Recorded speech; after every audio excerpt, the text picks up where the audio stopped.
Hey everyone, how you doing? This is Patrick from Vicious Computers, and today we're going to be working on a brief follow-up video. Just the other day I had released a new video showing a cool trick I've known about for a while, the ability to use an external MPPT in ways that you'd never thought of or ways they weren't meant to be used. There's been more than one occasion during an online conversation that this concept could have been a solution for somebody I was speaking with. Often trying to explain a complex concept in a few sentences back and forth just isn't ideal. Things start to get long-winded, and it's a lot of time to go into that level of detail for somebody on a one-on-one help situation. So whenever it's possible, sharing the same information with hundreds or even thousands of people at once in the form of a video is the better way to go. And then I can simply link that video into a conversation the next time that it's relevant. So lots of people are like me and probably have some extra things laying around, either older equipment or maybe some extras that you didn't need, and maybe now with this technique you can find some new uses for them. So I had 2 points to make, and I tried to put both of them in a single video while explaining each point separately. And unfortunately for some people, the video just went right over their head and the message was not received. Now I tried to explain it to them, and then I can't tell if they're just wanting to argue for the sake of arguing, or maybe there's a power trip because one of these people is a mod, or if they really honestly just couldn't grasp the concepts. If you watched the vlog video I did a couple of weeks ago, I talked about I want to do a new form of content that when I see misinformation, we can call that kind of misinformation to light and we can discuss it so we can get to the answers instead of getting to arguments. If someone was truly confused, I hope that the follow-up video helps them understand. And if they have ulterior motives, since I can't say for sure if that's the case, I'm just going to go ahead and withhold my opinion. So real quick, just so that people understand, there's always a method to the madness. My wife always has to deal with this because sometimes it seems like I'm doing really random stuff, but there's a reason. The reason I didn't make 2 videos originally is because I always wanted to live by the rule, treat people the way you want to be treated. I'm personally not a fan of finding a new YouTube channel that excites me, and I find one really cool video, and then I subscribe thinking we're going to learn more and see new stuff, only to find the next 10 videos just being the same stuff, recycled.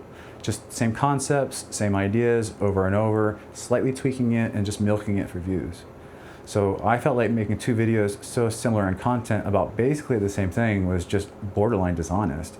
So instead, I tried to cover both of those points in one video. So point number 1, you do not need a battery to function with an MPPT, given that the MPPT supports not needing a battery. I can't make a blanket statement that all MPPT do not need a battery, as obviously hundreds if not thousands of them are on the market. But I can vouch for the ones I have and I've tested. And in that regard, I'm happy to report that I'm 10 for 10. Every single standalone MPPT and inverter that I own works without a battery connected. From the Victron that you saw, to my cheap EcoWorthy, to my big FlexBoss 21, and even my rebadged SRNE. So some people think that you need a battery for the MPPT to function inherently, and that's just not true. And while we already busted that myth in the last video, stick around because I have a brand new demonstration for you after this intro. Next, because of point number 1, we have point number 2. You can now use your MPPT as a tool in a way that you've never thought of before.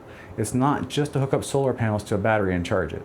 In the last video, I showed how you could use one to break the limits for the solar input on a small power station by using a higher voltage panel than you normally would have been able to without damaging it.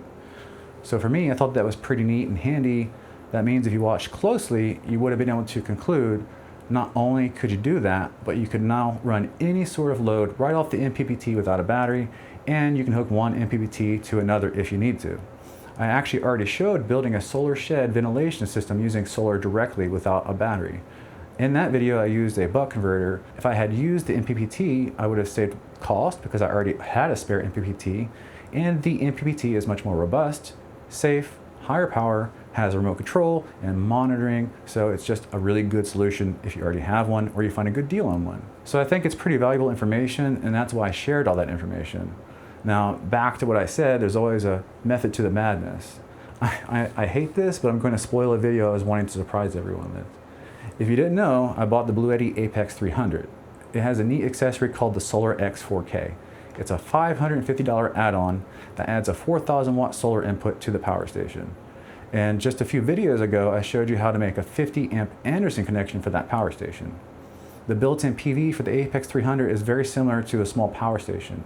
So this is how they make more money for when you want to use it in a larger environment they sell you this OEM proprietary MPPT add-on. By comparison, I bought the Victron 5100 we saw in the last video for $250 on Marketplace. If you do the math, the Victron 5100 can push 5,800 watts of solar to a 48-volt system. But it's not just made for power stations. Let that sink in. It's an external MPPT that is not made for power stations. And I just made a video showing third-party external MPPT connected to a power station. And I just showed a video showing how to make a 50 amp Anderson connection directly to the power station's battery. So yes, it was foreshadowing a new video to come soon if my experiment works. And there's a lot to do for that video, including thermal imaging, because I have to make sure it's safe and it doesn't overload anything.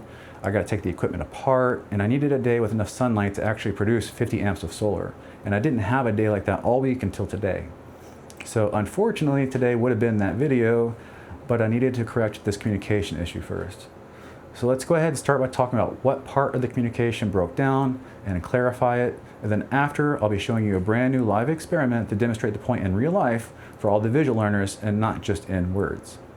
So the post was on Facebook in a solar power group. The group was called Solar Power for Beginners.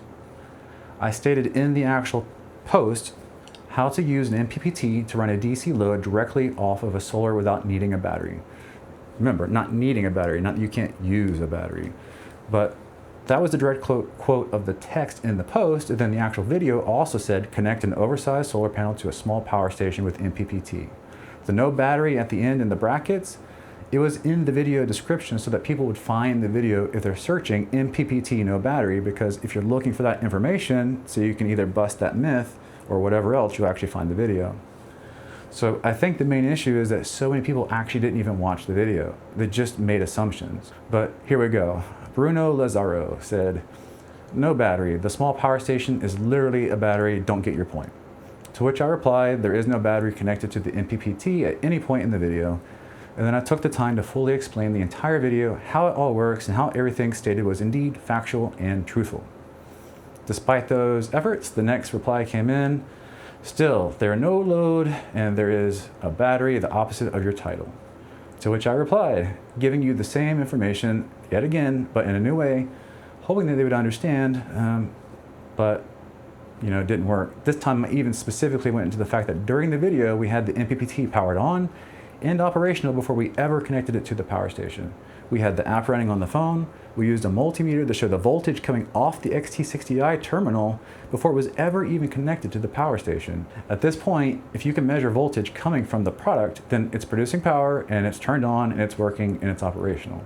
The main load was not connected, as I said in the video, but we had full operation and we had no battery involved in getting things operational. So then we also had another user with the same feeling, but they weren't nearly as verbal. And even one poor soul that completely missed the entire point of our voltage conversion and said, you didn't need the MPPT to power the power station, it already has one built in. So that gave me enough reason to say, okay, I don't mind showing everything one more time. What matters to me is that people actually care and they want to learn. Not that the only purpose was to say, you're wrong, with no intention of allowing themselves to be enlightened and actually accept perhaps they spoke too soon and that they indeed were the incorrect party, or at the very least, they had a big misunderstanding. So I don't mind being wrong. I actually don't mind teaching. I just want everyone's time and energy to be put to good use. So if you don't actually intend to have an open mind and learn, then don't be a critic, because then you're just being a hypocrite. As I said before, unlike most other YouTubers that you're probably following with the main incentive of being some form of monetary income, my channel is actually completely driven off the passion, not funding. So my opinions are unbiased, and the only motive I have is seeking truth and sharing knowledge. So with all that said, let's go ahead and take two with our solar lab, and I'll show you a MPPT functioning without any battery to run a load and recover the last video's points from a different perspective. Okay everyone, here we are with take two of our solar lab setup from the other day. It is mostly the same, but we've changed a couple of things up so we can reiterate the points we made before in hopefully a more clear way. So the River 3 power supply is now on the floor, unused. The only thing I normally use that for is to run some of my video lights anyways, and demonstrations in that last video. Today, we have no batteries anywhere to be connected to anything, and we're going to go through the equipment and what each piece is going to be doing. So we're going to be using the same RD6030 power supply, and we're going to be keeping that at 60 volts and 10 amps, just like last time. We still have our Victron 150 and 100 MPPT multimeter. I have a power distribution bus here, an LED controller, and a strip of LEDs that I just ripped out of our bedroom from another project. So everything that we're going to be using for demonstration is on the table. Let me go ahead and walk you through hooking it all up. The power coming out of the power supply is going directly into the PV input for the MPPT. So it is simulating a solar panel, and in this case, 60 volts output, 10 amps. The battery output is this cable going to the power distribution bus, which has two barrel connectors coming off of it in parallel. Currently connected to absolutely nothing. There is no load connected on this at all. So that's the first point that we're going to make. Let's go ahead and turn on the output on the power supply. And you'll go ahead and see the MPPT start its boot up process. While the MPPT is booting, I'm going to go ahead and get the camera on a tripod and set up the Victron app, and we'll go ahead and run through the rest of our lab. So we just connected the Victron app, and we'll be inserting that into the video for additional information. But as you can see right now, the MPPT is fully functional. It is broadcasting Bluetooth, and everything is functioning with no battery connected and no load connected at all. Now we're going to go ahead and start hooking up our loads. The first thing I'm going to do is plug in the multimeter. So you can see we have 60 volts coming from the power supply. We have 12 volts coming out to the bus, now going to the multimeter, and I'm about to plug in the LED controller.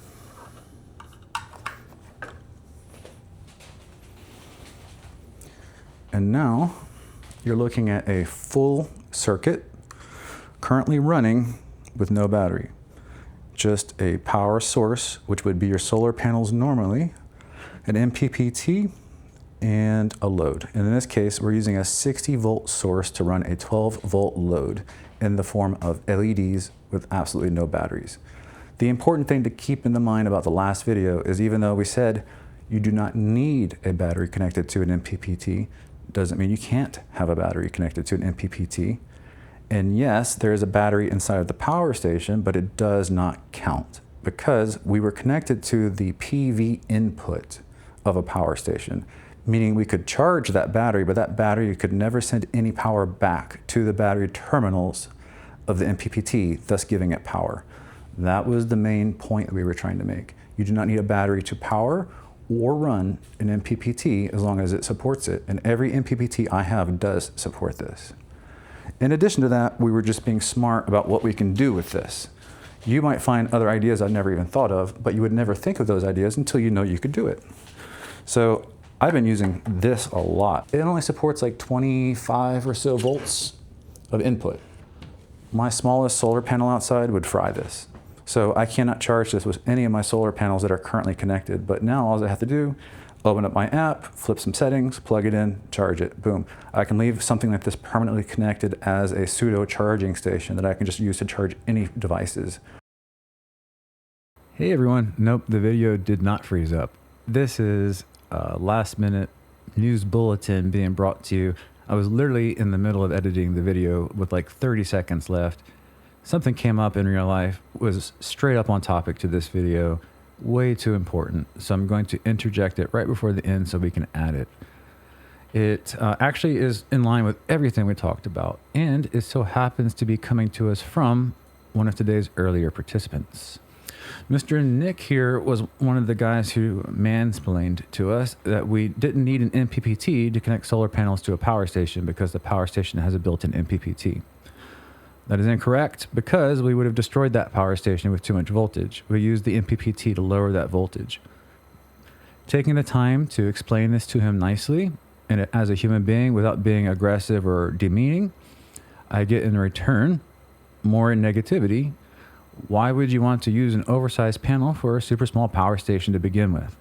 And Besides the video already explaining like some of the reasons you might want to do it, first thing to understand is that as an experiment to show you the science of everything, it doesn't mean that's the gospel, that what I'm showing you is the only thing you can use it for, and that's the only thing that it's good for.